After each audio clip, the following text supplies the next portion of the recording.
San Francisco mayor's answer to downtown mall woes? Lab space. What? You're going to turn commercial downtown office space and high-rise buildings into lab space. Continue watching and we'll walk through why this is a terrible idea and is probably not legal, and it's definitely not feasible, but we're going to get into it anyway. Let's talk through London Breed's reimagining and rethinking of commercial space into lab space. Here we go. All right, little lab space. That's what we got going on. There she is. There's London Breed. Now, London Breed, she was elected in this last election cycle on a tough on crime stance. Well, a tougher on crime stance. She talked about her predecessor saying, oh God, just allowed crime to just go wildly crazy. Now she's having to deal with it. And the governor is saying, hey, you need to get this under control. You need to get something going. Well, now you got a bunch of downtown space and you got a whole mall. And that's specifically what we're talking about. You got a whole mall that's being given back. San Francisco's biggest mall is being given back to its lender because only half of the businesses, less than half of the businesses occupy the mall. It's just, yeah, they're gone. They left. They gave up and left. Street conditions are so bad. They had such little traffic. They had so many incidences of people pooping in the elevator. True story. You will find a podcast of that story on this News for Reasonable People channel. Dedicated a whole thing because we're building on top of this story, this narrative, which is the decisions that went into the whole, you know what, drugs for everybody is good. People with drug addiction problems, they're fine. Just let them live in a tent outside. Let them take over the whole tenderloin, years ago. And we're tolerant. We love our fellow human being. We have a lot of compassion for people in tents that are doing drugs, that are selling drugs, that are stealing from the community, stealing from stores, brazen robberies, everything like that, human trafficking, all that good stuff, the good stuff that goes along with the homeless encampments.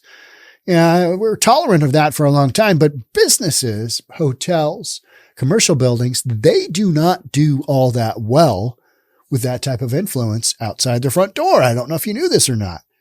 And so the mall, now the mayor's got to deal with the biggest mall, which is kind of the least of her worries, but it's at the tippy top because it points to a massive issue, which is what are they going to do with all this kind of space? Now, at a San Francisco Chamber of Commerce breakfast last month, Mayor London Breed made a curious pitch for the future of the troubled Westfield San Francisco Center in downtown. That's the one. I released that podcast yesterday, and it's going gangbusters because the demise of San Francisco is top of mind because it's a reflection of terrible policy decision-making over the last, 3-4 decades, maybe even longer than that, are all kind of coming to fruition, which is, maybe this compassion for drug addicts, shooting up some of the strongest drugs known to mankind on our streets, living in tents, pooping in public elevators.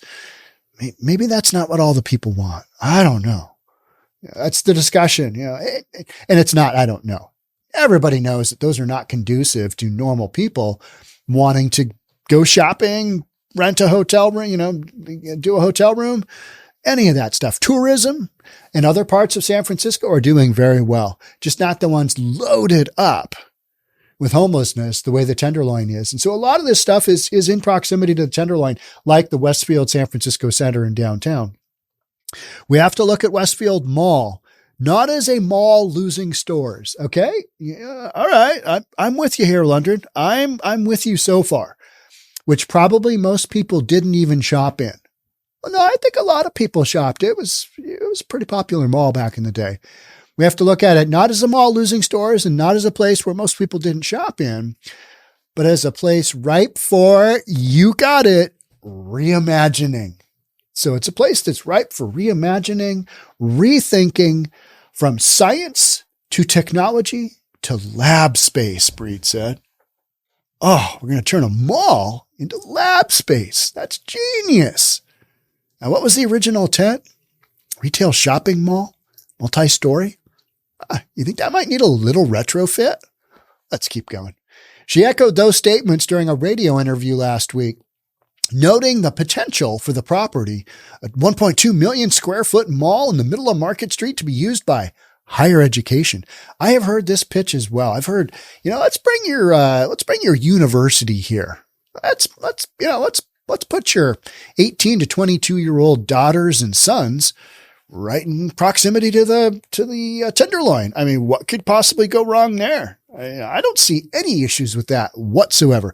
It's good for the children to be exposed to, alternative lifestyles and free needles and, tinfoil and fentanyl and overdoses and constant 911 calls and selling of stolen goods, purchasing of stolen goods. Who doesn't want their child to be around that while they are learning higher education stuff? Right? Am I right? Nobody wants that, do they? Hey, we're going to send you to the university on Market Street in San Fran. You good with that? Why can't I go to San Diego? Why can't I go to USD? Why can't I go to San Diego State? What kid's going to be? Yup, send me to San Fran. That's for me. So we got to reimagine and we got to rethink a shopping mall into something else. Now, my background is in appraising, and for the most part, anytime you have a property that's been converted into something else, it is a train wreck.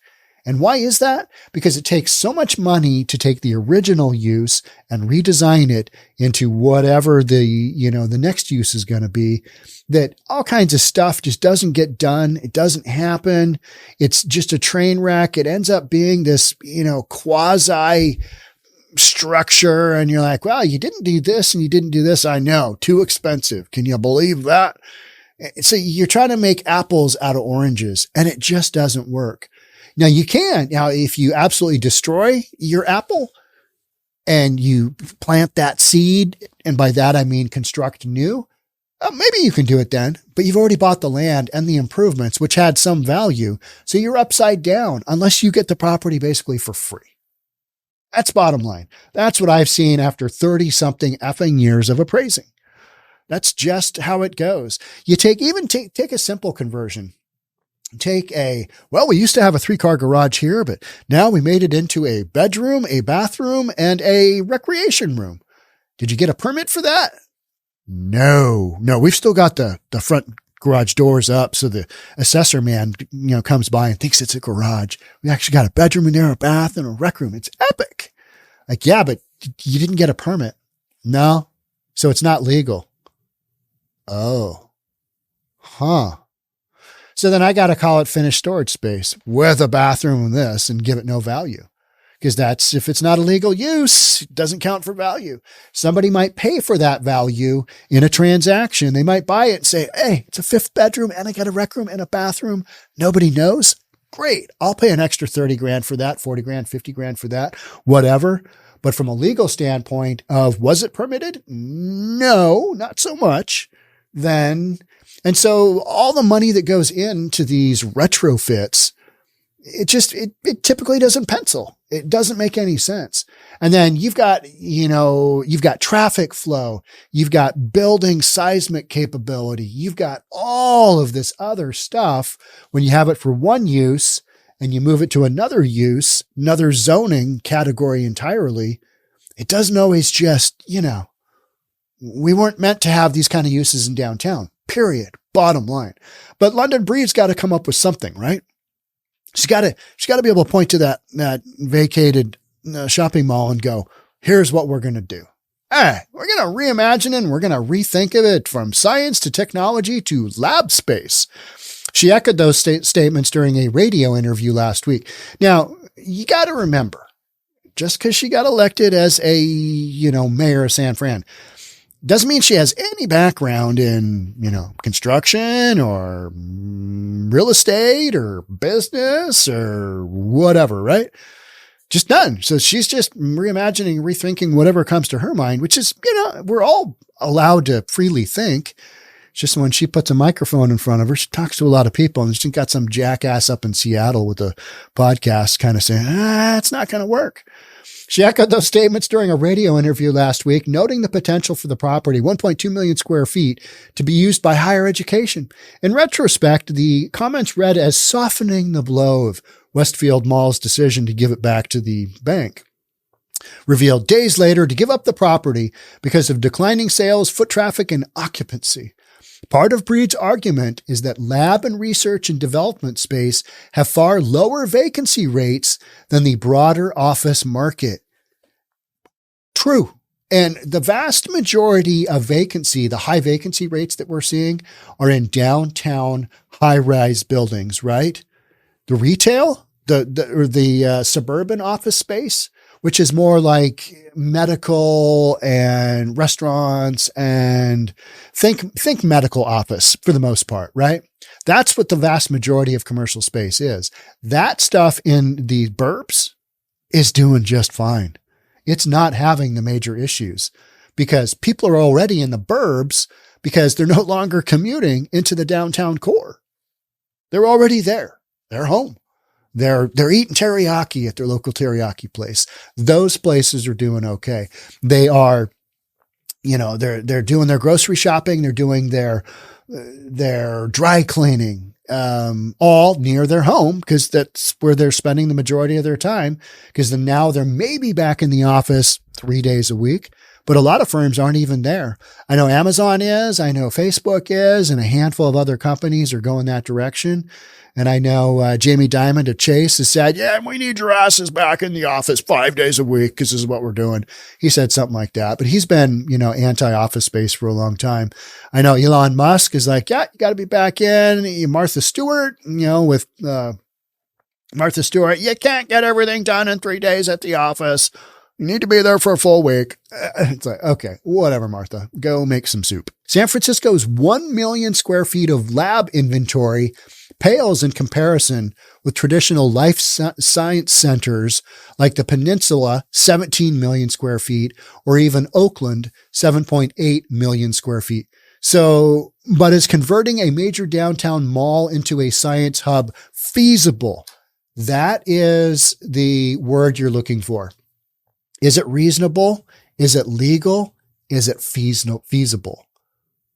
Financially feasible. If it's not, then it's not part of your highest and best use analysis. And that's part of what makes the whole concept of appraising go. Hey, if it's not legal, if it's not physically feasible, if you can't make it go, then this doesn't make sense. And that's part of, is the building that you're proposing, does that make sense for this site? And so, but is converting a major downtown mall into a science hub feasible? Does it make sense financially? The Standard consulted a number of life science brokers and developers, and the general consensus is that the concept is pretty much a non-starter. There's your sign. It's a no-go. Absolutely not. No. Ixnay to that nay, right? And here's why. One longtime developer of lab space said that the life sciences companies and development thrive in specific clusters like Mission Bay, not the Tenderloin, and South San Francisco, not the Tenderloin. Pitching a life sciences or lab space development in a notably troubled stretch of Market Street would be especially difficult, the developer said. So right off the bat, no, they're not going to go there. Either you're not going to fight congestion. You're going to go to one of these other centers that are already existing that have lots of space for all of these different bioscience and, whatever companies, or, one company to take down millions of square feet, like we just talked about. Instead of 1.2 million, you are talking 17 million and 7.8 million square feet. So way more space. You're not going to run, sciences into that. So there are also significant engineering and architectural barriers. This is what I'm talking about. Tear it down, start over from scratch. But then again, are you going to do that with, with only the ability I think it's a 5-story building is what this mall is with 1.2 million square feet. What do we got going on there? So you got barriers for life science conversions, which adds significant engineering and architectural, which adds to the sheer cost of making space suitable for use as a research facility.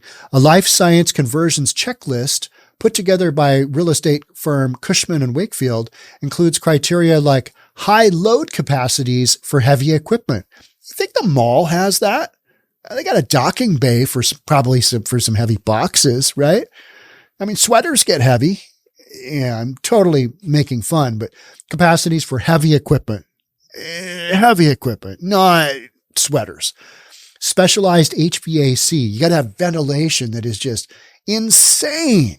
I mean, all the piping, ventilation, heating, air conditioning, because you've got a specific, it's not a matter of, well, yeah, I can go in there and buy a t-shirt comfortably because the air is good. It's, airflow because of, the whole science thing and what scientists do.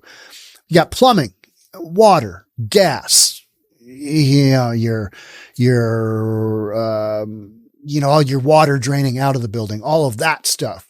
Plumbing and electricity capacity. You got that. You got, run all these massive machines, right? Not like the mall. Mall doesn't need that. You got a cash register? Yep, we got internet. We're good to go. All right, you're good.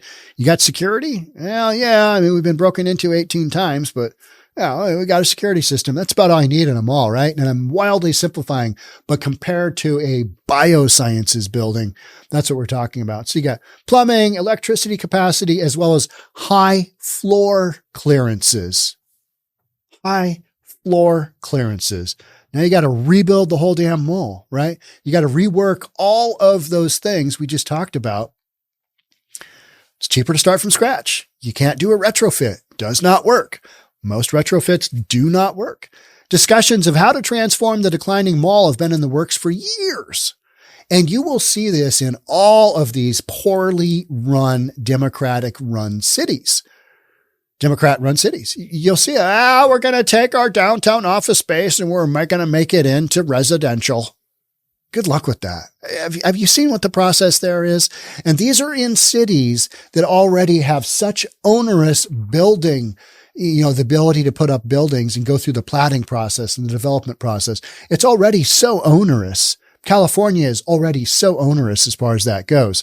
You're not doing that. The owners previously proposed a plan to turn around 50,000 square feet of retail space into offices, but those plans stalled during COVID. When it comes to conversions into low lab space, though, developers are often hunting for low-rise office buildings rather than a vertical shopping mall. The quantities of hazardous materials allowed in a building decreases as the building height increases, which makes a life sciences conversion difficult in a high-rise office building. No can do. Can't do it. Don't want to do it. Nobody's going to do it. Said Greg Domanico, who helps lead the life sciences practice for real estate firm CBRE, and that's a big, massive commercial brokerage, right? There's also the fact that economics of San Francisco's real estate market are still not particularly favorable for developers interested in conversions. It's a no-go. No can do. May or might want to reimagine it and rethink it. But that doesn't mean jack when it comes down to the actual implementation of converting space. There has not been yet any sellers of highly vacant office buildings in downtown San Francisco at a low enough price to make a conversion financially feasible. There's that word again, feasible for a developer. All right. Developers are saying no. No, we're not even thinking about it, not even talking about it. Because if we were thinking about and talking about that, I'd be reading about it here because the author would have done a quick search for it and said, yeah, we had this one building. We're not doing that. A proposal from Breed and Supervisor Aaron Peskin to lower the planning and zoning barriers for conversions in the city's downtown is still going through legislative process. All right. Yeah, the bottom line is whatever buildings you have, unless they are physically falling down, and these buildings are not, they have just run into economic issues that are outside of their physical structure. You got external obsolescence in the form of high crime and proximity to the Tenderloin. That's what you got. It's a form of depreciation. And nobody wants to go to the mall when you got the shenanigans going on outside out there. So converting it into something else that is a try for at best, that ain't a happening. It's just not happening. And that's where I love all these people. Well, just, just take your 7-Eleven and make it into a deli with a yoga center and a dog walking facility. And you're like, what? I mean, you're just thinking things out loud because you'd like to see them there, but the actual physical reality and the financial reality ain't happening ever. But people always want to tell me, well, Sean, I think we should just convert it into this. And I'm like, I don't even get started on my long spiel of, well, that's just not going to work. I just say, it ain't happening. It's not working. Because if that were the case, we would see conversions of stuff all the time, wouldn't we?